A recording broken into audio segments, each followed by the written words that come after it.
शहरातील new Manish layout परिसरात नुकतीच घरगुती HP गॅस सिलेंडरमधून गंभीर प्रकारे गॅस लीक होण्याची घटना घडली.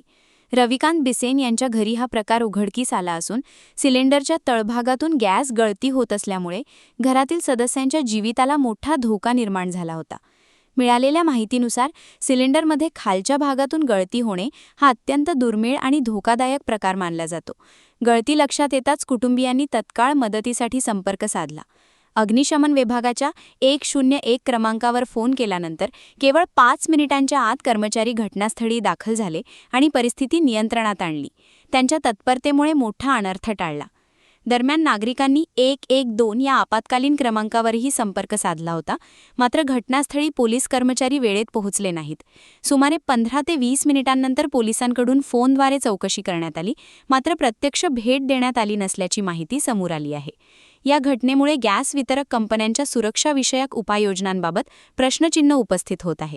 नागरिकांना पुरवले जाणारे सिलेंडर कितपत सुरक्षित आहेत याची चौकशी होण्याची मागणी स्थानिकांकडून केली जात आहे.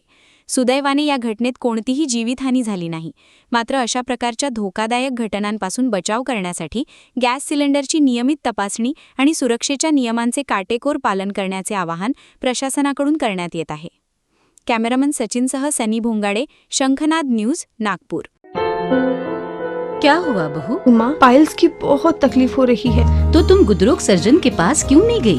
देखो, जैसे हार्ट के लिए हार्ट स्पेशलिस्ट, ब्रेन के लिए ब्रेन स्पेशलिस्ट, तो पाइल्स के लिए पाइल्स स्पेशलिस्ट क्यों नहीं? स्त्री हो या पुरुष, टॉयलेट में तकलीफ केवल पाइल्स ही नहीं और भी कई प्रकार के गुदरोग तथा कैंसर भी हो सकता है. इसीलिए इसकी प्रत्यक्ष जांच जरूरी है. ठीक है माँ, पर जांच के लिए हम जाएंगे कहाँ? वही काले आयुर्वेदिक पाइल्स हॉस्पिटल में. लेकिन माँ, प्रेगनेंसी में पाइल्स की दवाइयाँ? प्रेगनेंसी में आयुर्वेदिक दवाइयाँ सुरक्षित होती है. जनहित में जारी. काले आयुर्वेदिक पाइल्स हॉस्पिटल, औषधि चिकित्सा तथा सर्जरी ट्रीटमेंट उपलब्ध. हमारा पता उमरेड रोड, दिघौरी बस स्टॉप के पास, नागपुर. अधिक जानकारी के लिए वेबसाइट पर जाएं kalepileshospital.com.